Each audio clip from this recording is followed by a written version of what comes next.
نظر آنے لگا۔ میری اس سے مراد فرحان اسماعیل پٹیل ہے کہ وہ آئے اور موبائل کا فتنہ اس عنوان پر تقریر پیش کرے۔ صابر بھائی کے لیے مولانا سعید کی طرف سے 500 روپے آئے ہوئے ہیں اور ارقم کی طرف سے 200 روپے اور ادریس کی طرف سے 1000 روپے کا انعام آیا ہوا ہے، وہ آئے اور لے کے چلے جائیں۔ السلام علیکم ورحمۃ اللہ وبرکاتہ۔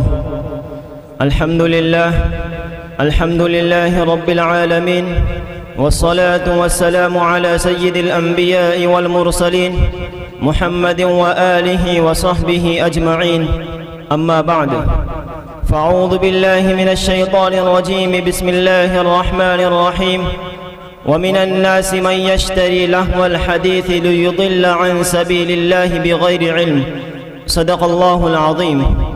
وقال النبي صلى الله عليه وسلم من حسن اسلام المرء تركه ما لا يعنيه، او كما قال عليه الصلاة والسلام۔ برادران اسلام، آج میں آپ حضرات کے سامنے ایک ایسے حساس موضوع پر تقریر کرنے کے لیے کھڑا ہوا ہوں جس پر روشنی ڈالنا وقت کی اہم ضرورت ہے۔ اس سے میری مراد موبائل کا فتنہ ہے۔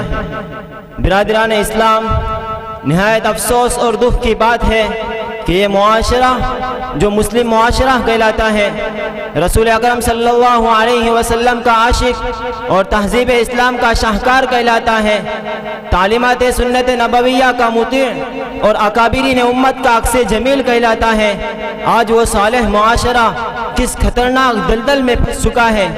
خاندانی انتشار، بے چینی، ناجائز مقدمات، آپسی جھگڑے، زناکاری اور بدکاری کے عمیق گار میں کس طرح پھنس چکا ہے۔ کیا ہم نے کبھی غور کیا اور ٹھنڈے دل سے سوچا کہ آخر یہ مہلک بیماریاں ہمارے گھر گھر، شہر شہر اور محلے محلے میں کہاں سے آ گئی؟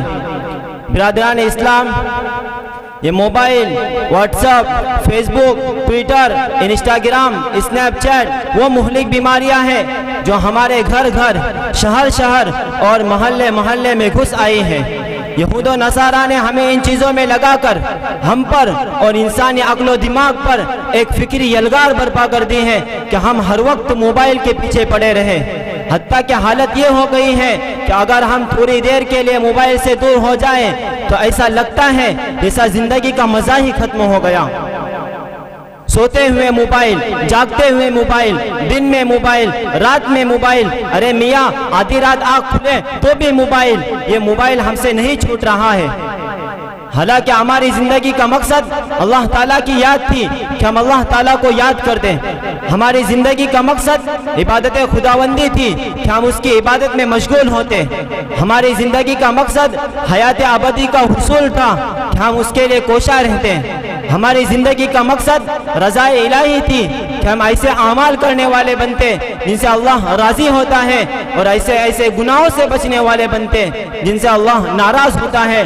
لیکن افسوس صد افسوس کہ جس طرح ہم تھوڑی دیر کے لیے موبائل سے دوری کی وجہ سے بے چین ہوتے ہیں، کاش کہ ہم قرآن کریم سے دوری کی وجہ سے اتنا بے چین ہوتے، اللہ تعالیٰ کے احکامات کے ٹوٹنے اور نبی پاک صلی اللہ علیہ وسلم کے طریقوں کے چھوٹنے کی وجہ سے بے چین ہوتے، تکبیر اولیٰ کے فوت ہونے اور باجماعت نماز کے چھوٹنے کی وجہ سے بے چین ہوتے۔ ہمارے گھروں میں موبائل بھی ہے اور اللہ کا پاک کلام بھی ہے، لیکن اللہ کے پاک کلام کو کھولے ہوئے ہفتوں نہیں بلکہ مہینوں گزر جاتے ہیں، اس کو پڑھنے کی توفیق نہیں ملتی۔ معزز سامعین، موجودہ حالات میں موبائل اور انٹرنیٹ نے مسلم بچوں کے قلب و ذہن کو بہت متاثر کیا ہے، جس کے سبب بچوں کی یہ حالت ہو گئی ہے کہ بچے ہر وقت موبائل میں مشغول نظر آتے ہیں۔ بچے اگر والدین کے پاس ہوتے ہیں تو موبائل ہاتھ میں ہوتا ہے، دوستوں کے ساتھ ہوتے ہیں تو موبائل ہاتھ میں ہوتا ہے، کہیں چلے جائیں تو موبائل ہاتھ میں ہوتا ہے، حتیٰ کہ راستہ چلتے ہوئے بھی موبائل ہاتھ میں ہوتا ہے۔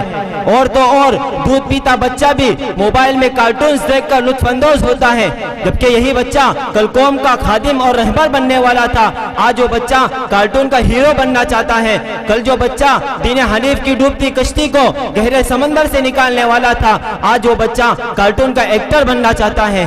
اور کتنے افسوس کا مقام ہے کہ آج صرف اس لیے کہ بچہ پریشان نہ کرے اس کے ہاتھوں میں موبائل تھما دیا جاتا ہے، پھر وہ گھنٹوں موبائل میں ٹک ٹکی باندھے کارٹونز دیکھتا رہتا ہے اور گیمز کھیلتا رہتا ہے۔ اور ہمارا حال کیا ہے کہ ایک ہاتھ سے کھانا کھا رہے ہو تو دوسرے ہاتھ میں موبائل، دفتر میں ہو تو موبائل، سفر میں ہو تو موبائل، ڈرائیونگ کر رہے ہو تو موبائل، گھر میں ہو تو موبائل، الغرض ہم کہیں بھی چلے جائیں یہ موبائل ہم سے نہیں چھوٹ رہا ہے۔ حالانکہ اللہ کی یاد ایسی ہونی چاہیے کہ ہم جہاں کہیں ہو اللہ کی یاد سے غافل نہ ہو، اللہ کی یاد میں زندگی گزارے۔ لیکن افسوس کہ آج جتنا وقت موبائل اور انٹرنیٹ کے انہماک میں گزر رہا ہے، کاش کہ اتنا وقت اللہ کی یاد میں گزرتا، اللہ کے پاک کلام کی تلاوت میں گزرتا۔ چنانچہ ہماری موبائل کے ساتھ موجودہ تعلق کی منظر کشی ایک شاعر نے بڑے اچھوتے انداز میں کی ہے۔ موبائل کے فتنے میں سب مبتلا ہے، موبائل کے فتنے میں سب مبتلا ہے، جو پہلے نہیں تھے وہ اب مبتلا ہے۔ مبلغ مدرس مجاہد مقرر، مبلغ مدرس مجاہد مقرر، عجب شے کی لت میں عجب مبتلا ہے۔ کتابوں کے شوقین بھی زد میں آئے، کتابوں کے شوقین بھی زد میں آئے، جو سمجھاؤ کہتے ہیں کب مبتلا ہے۔ کئی بیبیاں ہم سفر ڈھونڈتی ہیں، کئی بیبیاں ہم سفر ڈھونڈتی ہیں، کئی بیبیاں بے سبب مبتلا ہے۔ میسنجر سے نکلے تو واٹس ایپ میں ڈوبے، میسنجر سے نکلے تو واٹس ایپ میں ڈوبے، یہی خواہ روز و شب مبتلا ہے۔ مسلسل موبائل اٹھائے ہوئے ہیں، عجب مبتلا ہے عرب مبتلا ہے، عجب مبتلا ہے عرب مبتلا ہے۔ معزز سامعین، ابھی زیادہ دیر نہیں گزری ہے، اگر ہم اپنے آپ کو اور اپنے بچوں کو یہود و نصارہ کی سازشوں سے بچانا چاہتے ہیں، اگر ہم اپنے آپ کو اور اپنے بچوں کو اسلامی اور ایمانی زندگی میں ڈھالنا چاہتے ہیں، اگر ہم چاہتے ہیں کہ ہمارے بچے ہماری قوم کا روشن مستقبل بن جائے، تو ہمیں آج ہی یہ فیصلہ کرنا ہوگا کہ ہم بلا ضرورت موبائل کا استعمال نہیں کریں گے اور اپنے بچوں کو بالکل یا موبائل سے دور رکھیں گے۔ آخر میں اللہ تعالیٰ سے دعا ہے کہ اللہ تعالیٰ ہم سب کو موبائل کے غلط استعمال سے محفوظ فرمائے۔ وآخر دعوانا ان الحمدللہ رب العالمین، والسلام علیکم ورحمۃ اللہ۔ ماشاءاللہ، موصوف نے بہت ہی بہترین انداز میں تقریر پیش کی، اور مجھے یہ شعر یاد آ رہا تھا، تیرے جاں نواز وعدے مجھے کیا فریب دیتے، تیرے جاں نواز وعدے مجھے کیا فریب دیتے، تیرے کام آ گئی ہے میری زود اعتباری، میری رات منتظر ہے کسی اور صبح نو کی، میری رات منتظر ہے کسی اور صبح نو کی، یہ سحر تجھے مبارک جو ہے ظلمتوں کی ماری۔ اب اس کے بعد میں اولیاء